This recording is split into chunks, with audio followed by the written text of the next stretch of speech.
ಕೇರಳದಲ್ಲಿ ಶಬರಿಮಲೆ ದೇವಸ್ಥಾನವನ್ನ ಭಕ್ತರ ದರ್ಶನಕ್ಕಾಗಿ ತೆರೆಯಲಾಗಿದೆ. ಶಬರಿಮಲೆಯ ಅಯ್ಯಪ್ಪ ಸ್ವಾಮಿ ದೇವರ ದರ್ಶನಕ್ಕಾಗಿ ನಿತ್ಯ 60 ರಿಂದ 70 ಸಾವಿರ ಭಕ್ತರು ಕಳೆದ 3 ದಿನಗಳಿಂದ ಆಗಮಿಸ್ತಾ ಇದ್ದಾರೆ.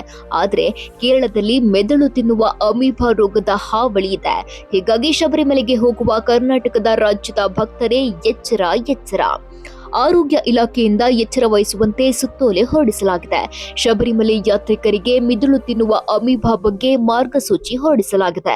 ಭಕ್ತರಿಗೆ ಸುರಕ್ಷತಾ ಸಲಹಾ ಮಾರ್ಗಸೂಚಿಯನ್ನ ಆರೋಗ್ಯ ಇಲಾಖೆ ಹೊರಡಿಸಿದೆ. ನೇಗೇರಿಯಾ ಫೌಲೇರಿ ಕುರಿತು ಮುನ್ನೆಚ್ಚರಿಕೆ ವಹಿಸಲು ಸುತ್ತೋಲೆಯಲ್ಲಿ ತಿಳಿಸಲಾಗಿದೆ. ನೇಗೇರಿಯಾ ಫೌಲೇರಿ ಒಂದು ಸ್ವತಂತ್ರವಾಗಿ ಬದುಕುವ ಅಮೀಬಾ. ಬೆಚ್ಚಗಿನ ಸಿಹಿ ನೀರು ಹಾಗೂ ಮಣ್ಣಿನಲ್ಲಿ ಕಂಡುಬರುತ್ತೆ. ನಿಂತ ನೀರು, ಈಜುಕೊಳಗಳು ಹಾಗೂ ಕೆರೆಗಳಲ್ಲಿ ವಾಸ ಮಾಡುತ್ತೆ. ಈ ಸೋಂಕು ವ್ಯಕ್ತಿಯಿಂದ ವ್ಯಕ್ತಿಗೆ ಅಥವಾ ಕಲುಷಿತಗೊಂಡ ನೀರನ್ನ ಕುಡಿಯೋದ್ರಿಂದ ಹರಡೋದಿಲ್ಲ. ನೆಗೋರಿಯಾ ಫೌಲರಿ ಅತ್ಯಂತ ವಿಷಕಾರಿ ಸೂಕ್ಷ್ಮ ಜೀವಿ.